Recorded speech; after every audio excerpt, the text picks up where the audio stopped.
आज Doubtnut app download करें। Doubtnut पर अपने सभी गणित, रसायन विज्ञान, भौतिक विज्ञान और जीव विज्ञान के डाउट्स का करो सफाया। बस प्रश्न की फोटो खींचो, एक ही प्रश्न को क्रॉप करो और तुरंत वीडियो सोल्यूशन पाओ। अभी डाउनलोड करें। हेलो फ्रेंड, इस प्रश्न में हमें एक एलसीआर का श्रेणीक्रम परिपथ दिया गया है जिसमें 200 ओम का एक प्रतिरोध 200 वोल्ट के तथा 50 रेडियन पर सेकंड के कोणीय आवृत्ति वाले प्रत्यावर्ती वोल्टेज सोर्स से जोड़ा गया है।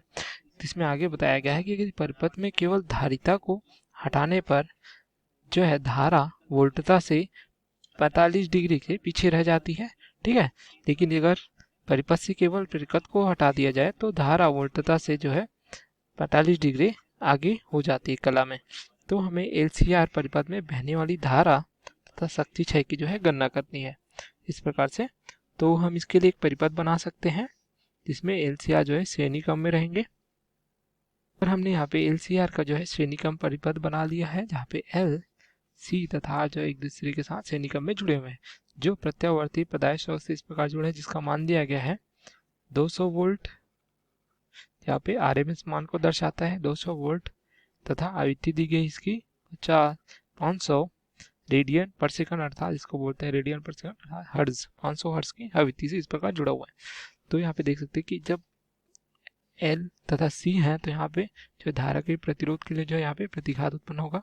यहाँ पे एल का प्रतिघात क्या हो जाएगा एक्सएल, उसी प्रकार सी का प्रतिघात हो जाएगा एक्सी इस प्रकार से, ठीक है। तथा आर का जो है प्रतिरोध ही रहेगा यहाँ पे इसी प्रकार से। तो यहाँ पे प्रतिबाधा पूरे परिपथ के लिए क्या प्राप्त हो जाएगी, यहाँ पे जेड बराबर हो जाएगा आर का वर्ग धन एक्सएल ऋण एक्सी पूरे का वर्ग तथा पूरे का वर्गमूल, इस प्रकार से हमें प्राप्त हो गया। सूत्र पता है हमें प्रतिबाधा के लिए, या एक्सी ऋण एक्सएल भी हो सकता है यहाँ पे।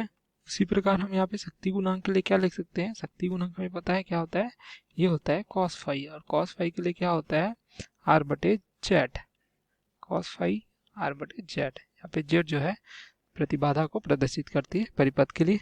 अब अभी क्या कहा गया है प्रश्न के एक भाग में, यदि परिपथ में केवल धारिता को निकालने पर अर्थात धारिता को जो है हटा दिया जाता है। अगर फर्स्ट भाग देखें तो धारिता को हटाने वाला एक्सी का मान हम शून्य ले लेते हैं।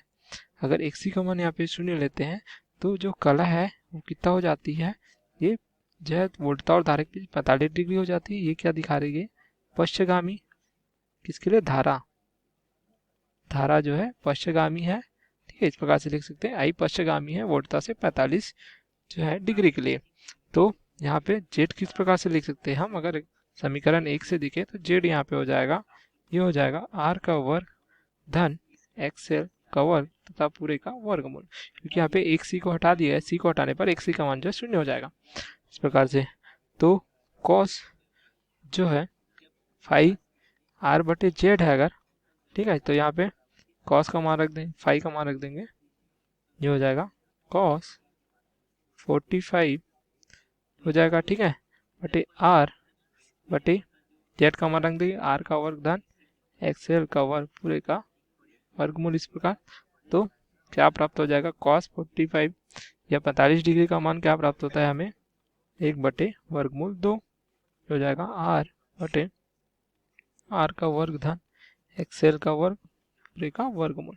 इस प्रकार से इसको जो है हम समीकरण 2 दे देते हैं इस प्रकार से, ठीक है, समीकरण 2 प्राप्त हो गया। अब आगे क्या कहा गया है कि अगर जो है परिपथ, यदि परिपथ में से परिपथ को हटा देने पर धारा वोल्टता से कला में 45 डिग्री आगे हो जाती है, तो इसको इस प्रकार से भी लिख सकते हैं हम कि यहाँ पे जो अगर परिपथ को हटा दिया जा रहा था एक्सएल को हम शून्य लेते हैं इस प्रकार से, तो यहाँ पे क्या हो जाएगा कला का मान दिया गया है 45 डिग्री, क्या दिया गया अग्रगामी, अग्रगामी कौन हो जाता है यहाँ पे जो है धारा वोल्टता से 45 डिग्री जो है अग्रगामी। तो यहाँ पे जो प्रतिबाधा जेड क्या प्राप्त होगी आर का वर्ग धन एक्स सी का वर्ग इस प्रकार से, क्योंकि एक्सएल का मान जो है शून्य है क्योंकि यहाँ पे परिपथ को हमने हटा दिया है, तो इस प्रकार से प्राप्त होगी। तो क्या दिया है कॉस फाई बराबर क्या हो जाएगा आर बटे जेड, फाई का मान हम रख देंगे, आर का मान क्या है यहाँ पे आर ही है, जेड का मान है आर का वर्ग धन एक्सी पूरे का वर्ग तथा पूरे का वर्गमूल। तो यहाँ पे मान रख देंगे कॉस 45 डिग्री बराबर हो जाएगा आर बटे आर का वर्ग धन एक्स सी का वर्ग पूरे का। तो यहाँ पे जब मान रख देंगे तो ये cos 45 डिग्री का मान होता है 1/√2 r का वर्ग बटे r का वर्ग धन x c का वर्ग पूरे का वर्गमूल। इस प्रकार से इसको जो है समीकरण हम 3 दे से तो हम देख सकते हैं कि समीकरण 3 और 2 से क्या हो रहा है, दोनों के जो है बायां पक्ष जो है समान है। तो क्या हो जाएगा, अगर 3 बटे समीकरण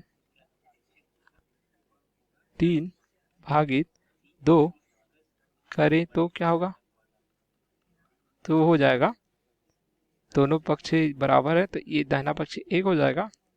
इस प्रकार से प्राप्त हो जाएगा हमें ये r का वर्ग एक्सएल का वर्ग पूरे का वर्गमूल बटे r का वर्ग धन xc का वर्ग पूरे का वर्गमूल। इस प्रकार से प्राप्त होगा।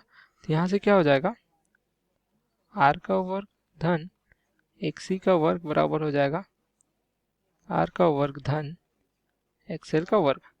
तो यहाँ से हम आगे हल करने पे क्या प्राप्त हो जाएगा, एक्सएल बराबर xc प्राप्त हो जाएगा, r का वर्ग दोनों पक्षों में आपस में कट जाएंगे तो प्राप्त हो जाएगा। जिससे क्या हो जाएगा, एक्सएल ऋण xc बराबर 0 या x का मान 0 अर्थात प्रतिघात का मान यहाँ पे हमें 0 प्राप्त हो रहा है।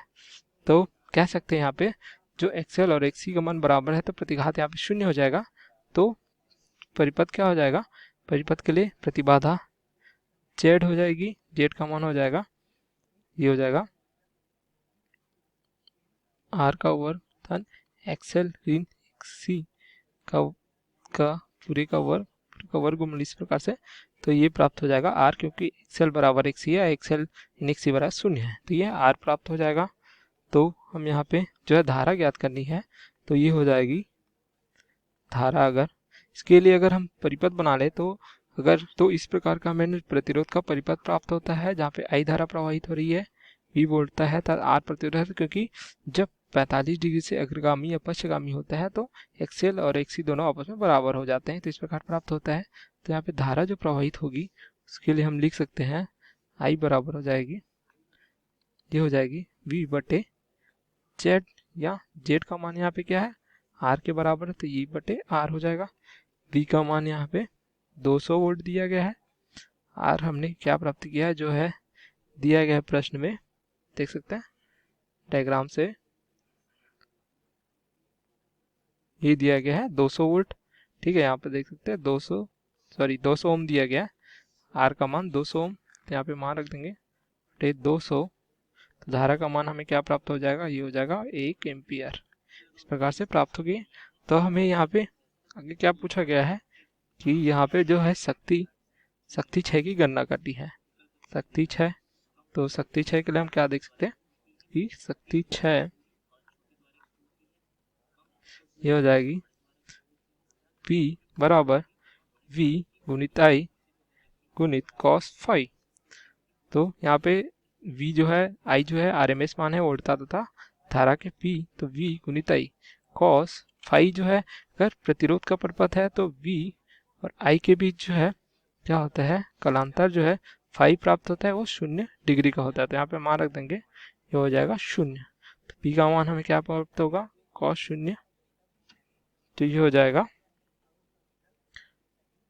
V गुणित I, तो V और I का मान रख देंगे तो V का मान है 200 और I का मान प्राप्त हुआ है हमने जो है 1 एम्पियर, तो ये हो जाएगा 200 वाट। इस प्रकार हमें शक्ति 6 जो है यहाँ से ज्ञात हो जाती है। तो शक्ति 6 हमें प्राप्त होता है 200 वाट।